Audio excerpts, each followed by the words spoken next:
Okay, so what I would like you to do is, we've just got this one light in the scene. What I would like you to do at this point is to rotate your camera and place it in a similar location. So I'm going to go ahead and actually create a camera with it positioned right here. And then I am going to let you know what those settings are. So I'm going to go ahead and create a camera. Now you'll notice there isn't a physical camera option here. There are just cameras. And so I'm just going to grab this camera. And so I've got this camera. And let me go ahead here. If you look down here, the position of the X, Y, and Z is here, and the rotation is here as well. Go ahead and pause the video and insert those values for the coordinates of the camera so that you can mirror this same view of this composition. And the reason that I'm interested in this view is because we have some objects that are in the distant, that are further in the distance, and we have two things that are very, very close to the camera. And that's something that that is going to become important shortly. I'm also going to save this right now and maybe do one more render while it's full screen. Okay, so these are a little bit more reflective and everything than I necessarily want right now, but we're going to leave it the way it is. And you'll see that it is taking a little while to clean up some of these reflections. There's lots of noise and things in here, but that's fine. It's part of working with the physical render engine. Okay, so now we're going to talk about something we haven't talked about before, and that is layers.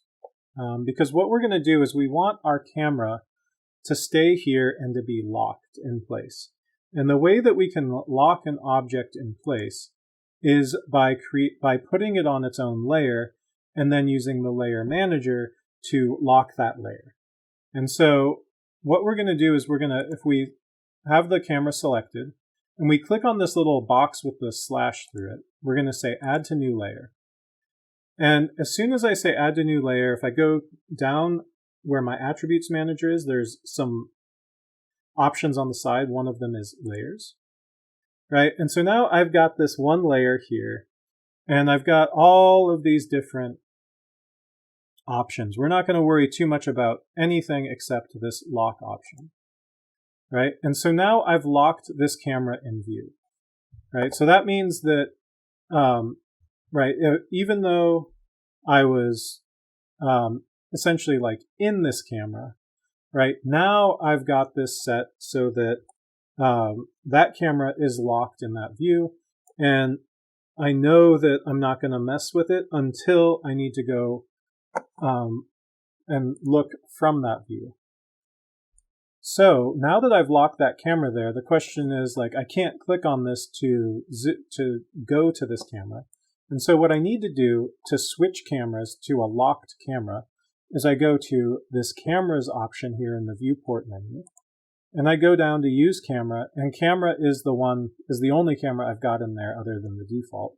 And when I click on this, it's going to bring me back into this view. But then if I hold down 1 and click and drag, 2 click and drag, or 3 click and drag, if I try and move around the scene, I can't move at all. And that's because this layer is locked, which means this camera isn't going anywhere. And this is a safety feature, right? This basically allows me to not mess up this perfect view that I've got.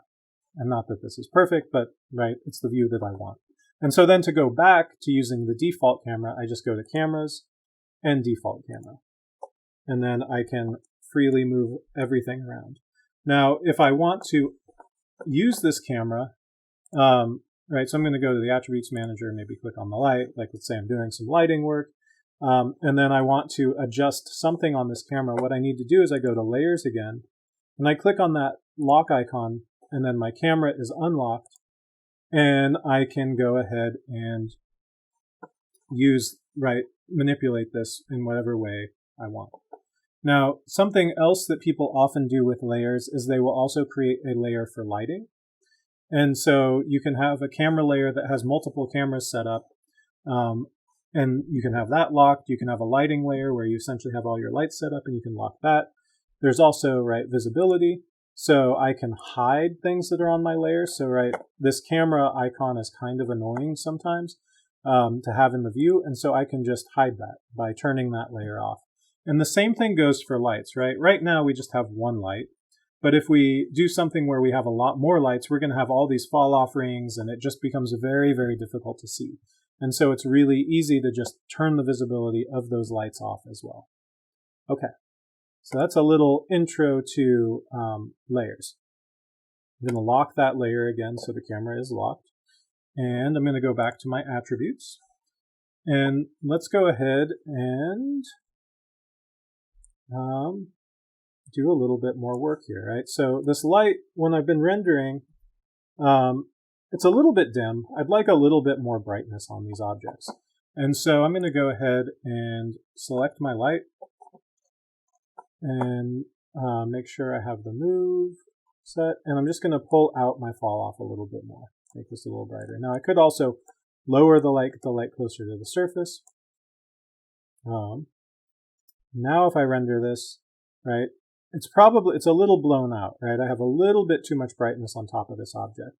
And so again, I might go ahead and actually, since I moved it down a little bit, reduce the fall off just a touch and see what I get. All right, I'm getting a little bit more detail in there. Maybe I want something to be totally blown out. Okay, but so we have this one light in the scene now. Now something else we might want to do is we might want to have a fill light to fill in some of these really dark shadows. And so let's go ahead and create a second area light. So I've created a second area light. And with this second area light, what I want to do is I want to bring this out here. I'm going to go ahead and rotate this so that it's facing the view. And then I'm going to go ahead and use the same settings. I'm going to go ahead and go into the details. First, I'm going to say under general, I want an area shadow. And then under details, I definitely want some inversely squared fall off. And you'll see that that is a huge fall off. It's going to be way too bright. So I'm going to pull this down. And with this light, I can have that fall off be pretty small, right? What I'm trying to do is basically just get a little bit of fill color in the shadows. And because they're shadows, I may want that color to be a little bit on the cool side. So if I go to general, use temperature and just go a little bit cooler. And then let's go ahead and go to our camera. So we're going to go to cameras, use camera, and camera. And I'm going to go ahead and render this and just see kind of what I get in terms of some of this, if this light's coming in at all. I think I need to have the light a little bit closer to the camera, more straight on, because this is still in full shadow, and I'd really like some of that to have a little bit more color and detail in it. So I'm going to go back to my default camera, and I'm going to bring this in a little bit, over a little bit. I'm going to rotate it a few more degrees. So it's a bit more aimed at this. And I'm intentionally leaving this shape absolutely enormous so that the light is really diffuse that's coming in, right? It's spread over a large area. And I've also left it at 180 degrees. Okay, so let's go back to our camera and say use camera, camera. And then we can go ahead and render this. Okay, so you can already see that I'm starting to get a little bit more color in some of these areas. I'm going to go ahead and go back. Right, and so this becomes one of these things where you just continue working. The other thing I'm going to do is I'm going to lift this camera up a touch, or this light up a touch, because if it was if it was level with the floor, then I know from earlier work that it's not going to be casting any light really down on the surface, and I do want it to have light going down on the surface a bit. And okay, so let's go back to our view and just see what we get. See if we get any fill in there. So now you can see, yeah, we're starting to get more detail in some of these shadows, right? It's a little bit less flat in that color. And so I'm not sure if we're getting a whole lot down here. but we are starting to get more, and that's what we're looking for. So let's go ahead and go to default camera again, and I might increase this fall off a touch. All right, if I go too much, it's going to be a lot of light. And then let's go, and in this case, rather than going back and forth, I might just go ahead and do a quick render here to see if I'm getting, yeah, you can see these shadows are much lighter now because I'm adding this additional light to the scene. Right, and this area light, one of the nice things about area lights when you have it this large is that it's not adding any additional really strong shadows, right? You can see a little bit of this bluish shadow here, and a little bit of blue on here. So I'm getting a little extra illumination, but it's really not adding like hard shadows that are overwhelming to the image, right? And so you'll see there's still a little area here where maybe I would want some more light to be bouncing around the scene. But for the time being, I am going to say I'm happy with that. So we've got our camera, and we've got some of these other settings set, and we're using the physical render engine. So it's time to start looking at how the physical camera works. So first, let's go to our render settings. And we do have physical selected. One thing we don't currently have on is ambient occlusion. That always looks great, but it also makes it take just a little bit longer to render, so it's up to you whether we drop that on this or not. But it does fill in a lot of detail and makes the shots look better. If you are having trouble with rendering speed, I suggest turning that off until you're absolutely ready to do things. And so I'm going to turn it off now just because I know in the tutorial I want this render to go as quick as it can. And so there's a couple settings in here that when we start using the physical camera tab, which we'll do in just a second, are going to make some really good changes. One of them is depth of field. So that something I'm definitely going to check mark right now. Motion blur, this only applies to scenes where you're actually animating something. And so the moving object has a little bit of blur in it. Some other settings while we're here. Right now I have this set to progressive. There are several different ways that this sampler can work, right? And adaptive is typically the most efficient because what it does is typically reflections and transparency require a finer level of sampling and a higher level of sampling quality than do solid colors or areas of like smooth gradient. And shadows also tend to require more sampling density. And so adaptive basically says, oh, there's shadow. This is a shadowed transparent object with a lot of reflections in it.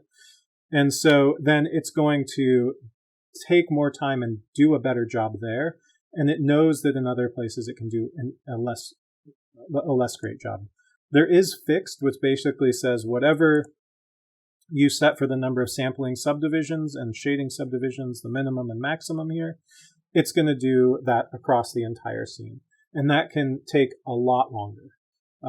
So that's just something to note. The shading error threshold by default is 20% for this automatic sampling quality. And so I'm going to go ahead and leave it there. That's probably why this was taking longer. I'm going to leave it at a 20% shading error because, we're doing work that isn't super precise right now. We're trying to go quickly, right? There is this option for preview, right? Which is, if I go ahead and render with those settings, right, I'm going to get a really, really quick, but very low quality rendered image, right? And so that's basically like no subdivision. So, right, you can see all of this noise here, right? And so it's as quick as possible. Low, if I render with low, right, you're going to see that it's better, but it's still going to look all sorts of hazy, right? And that's because it's it's still not very still not very great. If I go to high, right, then it's going to take significantly longer to render, but it's going to look a lot better. Now, some of this blurriness may actually be because I have depth of field turned on. So let me go ahead and shut that off and render this again. There we go. So that's a lot sharper, right? So depth of field is getting to us already, which is kind of funny because we can't even control focal range on the default camera, but that's all right. Right, so you can see that this is really high quality. If I go to low again, you'll see that there's a little bit more noise. It goes a lot faster, but there's more noise in the shadows. There's more noise in some of these reflections in here. And so, right, so it really, like, preview or low is what you want to use when you're working on, like, setting up lighting, setting up material settings, things like that. And then until you're really ready, until you're ready to render, you don't want to use high. Now, automatic is a new one that basically goes quickly, and it only has this error threshold that it abides by, right? So it's not perfect, but it does, it gives a pretty high quality and fast render, right? It's still, I would say, draft quality, but it's a little bit better than just setting it to low. So I'm going to leave it on adaptive and automatic for now, although actually I'll probably go back to progressive. I'm going to go to progressive. These other options down here, this blurriness subdivision, shadow subdivision, ambient occlusion subdivision, and subsurface scattering subdivision max, all of these, right, any of these things can have noise in them, right? They get those little, like, and you know what it looks like.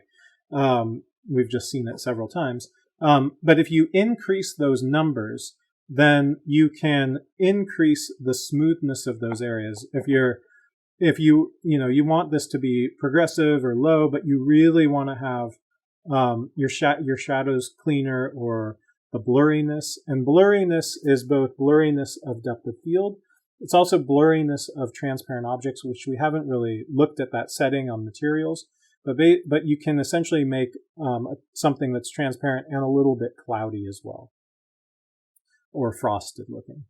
But it takes forever to render, which is why I haven't shown that yet.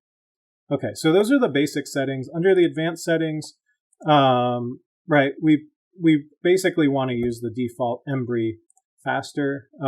Quick preview is progressive mode, and we don't need any debug information. Okay, so we've got all of that set. So let's go ahead and, let's go ahead and turn depth of field on. And then let's go to our cameras, and let's go to use camera. Okay.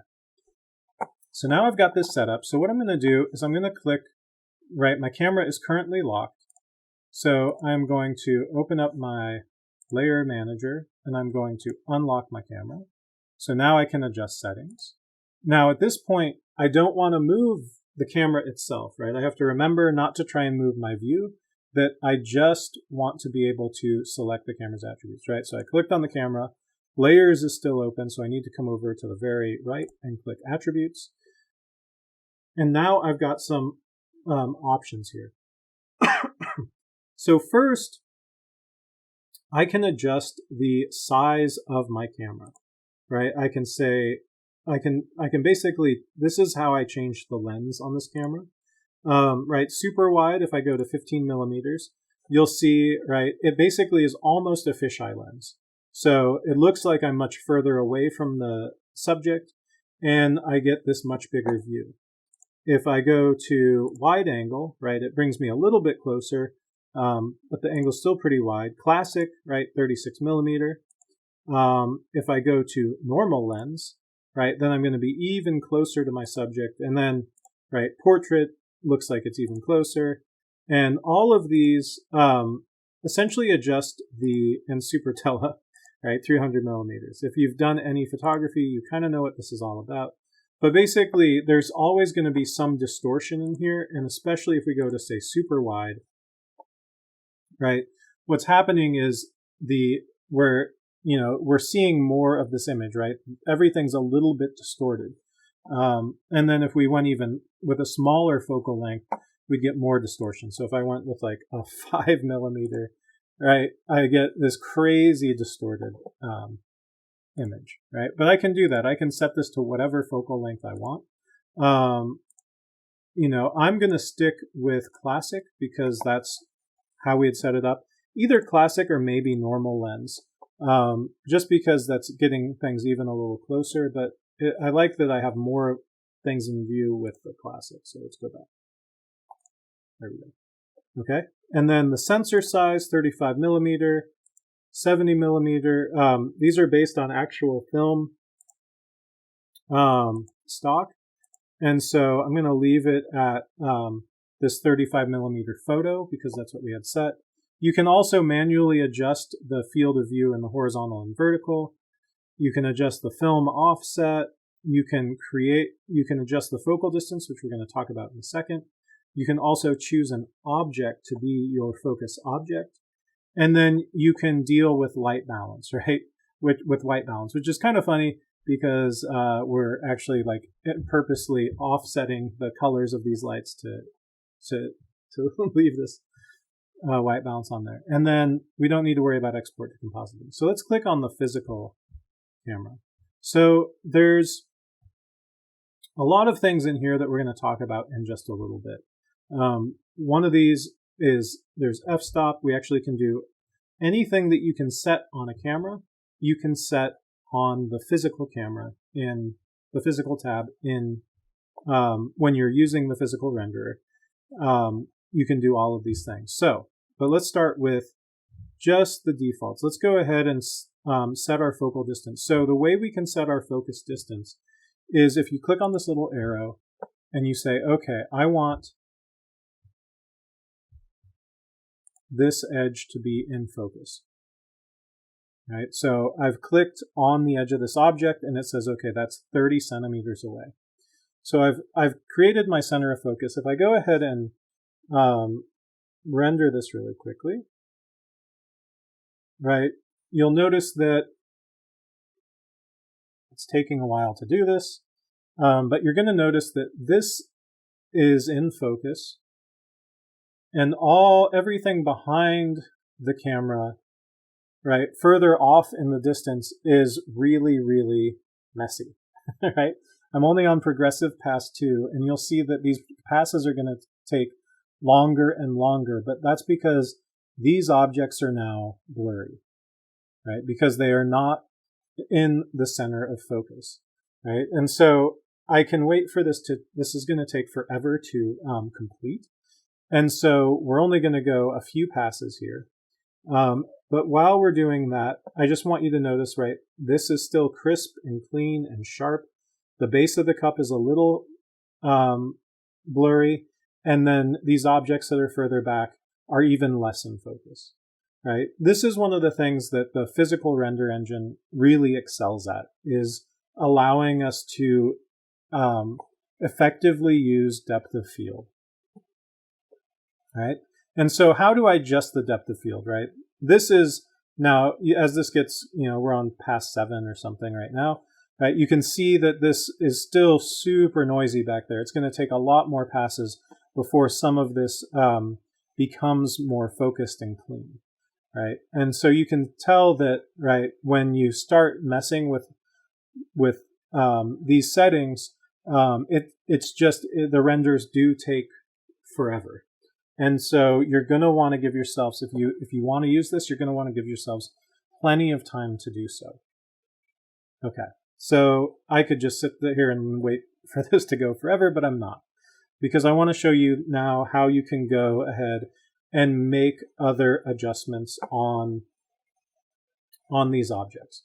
So, or on the scene, sorry, to adjust how blurry or how quickly it gets blurry. So to adjust that, we're going to go to the physical tab for our camera object. And this isn't going to need to be a movie camera. But what changes our depth of field is our f-stop, right? The lower the number, the shorter the depth of field, which means the shorter the area that's in focus and the more of the depth that's going to be blurry. The larger the f-stop, the more everything's going to be in focus. So if I jump up to F22, and you can see, right, this is kind of going someplace. If I go up to F22 and render this, basically everything in the scene is perfectly in focus. Maybe the backdrop is starting to get out of focus, and you can see there's a hair, like this is, I can tell just because of how noisy this is, that this is going to be slightly less in focus than these objects here, right? And if conversely I go all the way to an f-stop of 1, and I render this, I'm going to get a hyper shortened depth of field. And so you'll see where I clicked on this rim, it's in focus, but even as this edge goes further away from the camera, that's going to be out of focus, and everything in the background is way out of focus, right? And you can tell that, right, I'm not going to go all the way through however many passes it takes to clean this up. But you can see that, right, you can already kind of see what's happening, that this this edge is in focus here, and then everything else, either if there were objects in front of this, they would also be completely out of focus. So let's change our focus onto another object in the scene just so we can see what that looks like. I'm going to increase our f-stop to probably, let's do 3.5 or something like that. And I'm going to go back to the Object tab. I'm going to click on this arrow by focus distance. And I'm going to go ahead and focus on the corner of this object here. Right, so my focus distance now is like 50 centimeters away from the camera. And so I'm going to go ahead and render again.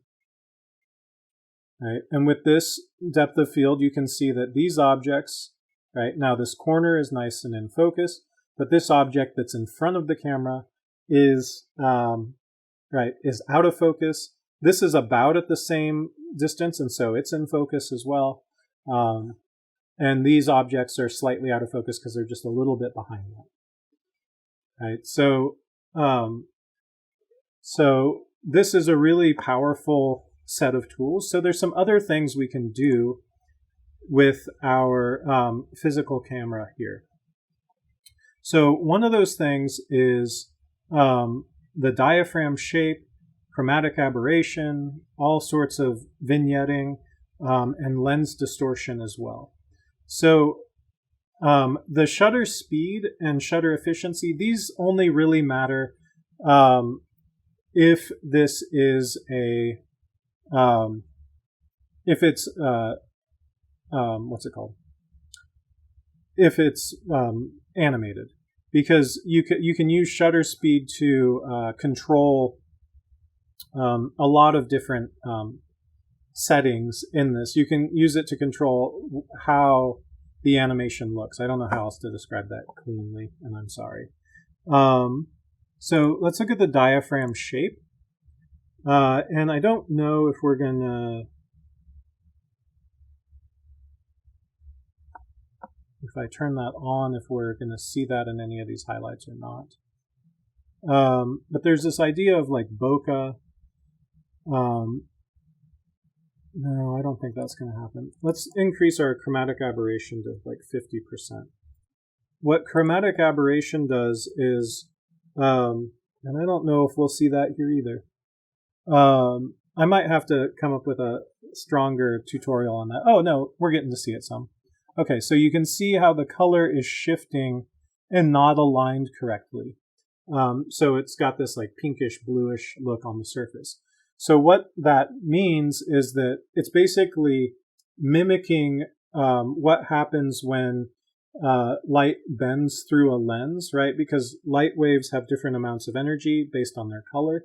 And so they don't bend at the same rate, right? When you look at a light, when you shoot light through a prism, it splits into the rainbow. Even when you shoot light through a normal lens, it splits a little bit into the rainbow as well. And so you can basically make that split happen by turning on chromatic aberration, right? So that's one more way that you can mimic how a physical camera actually works, right? And all of these things are meant to like bump up the idea of photorealism in your your modeling and in your rendering. So vignetting, right, you can vignette the corners of the image. So if I say, let's do vignetting at 30%, and I render this, right, you'll see that, and maybe I should make that stronger. Let's make it 80% and render this. Right, so now with that vignetting, right, again, this is something that happens with cameras where the light intensity around the edges of the frame is not the same as the light intensity at the center of the frame. And so you can see there's a lot more darkness. Something that's nice about vignetting is that it really does create a focal point in the center of the image. And so you can use that to add additional drama. Like this is already seems like a more dramatic shot because I've added that vignetting to it. And the offset, I'm not sure what the offset controls. And so I'd have to right click on it and go to show help. And then we could talk about what the offsetting does. And they show you chromatic aberration. They show you everything that this does, right? So you can look at what each one of these things, each one of these settings does for you and how to use it. Right? And so using all of these things in combination can create something that has a much more photorealistic appeal. Now, this is with diaphragm shape. One of the issues is, one, I'm not waiting all the time for these beautiful blurred things to happen. But two, I don't really have a whole lot of specular highlights that are hitting here in the background and would turn into what's called bokeh. Right? Bokeh are these aberrations that are caused by lights and the way that when when something's not in focus, you get these lights. I'm sure you've seen plenty of films shot at night where they have, lights in the background that are doing this while characters in the foreground are in focus. Right? And they actually, you can talk about, they have these different ways of making bokeh. I don't know why they have a maple leaf on there. But they talk a bit about the number of blades and how this whole process works. And so you can go, oh my gosh, that looks silly. Right, but so there's typical shapes for the way that this works, right? And the number of lenses, whether they're going to be triangles or more circular or a hexagon, is based on the number of blades that you have in there. So, shoot, I wish this would have just kept rendering, but I did something that made it upset. Okay, so I'm going to go ahead and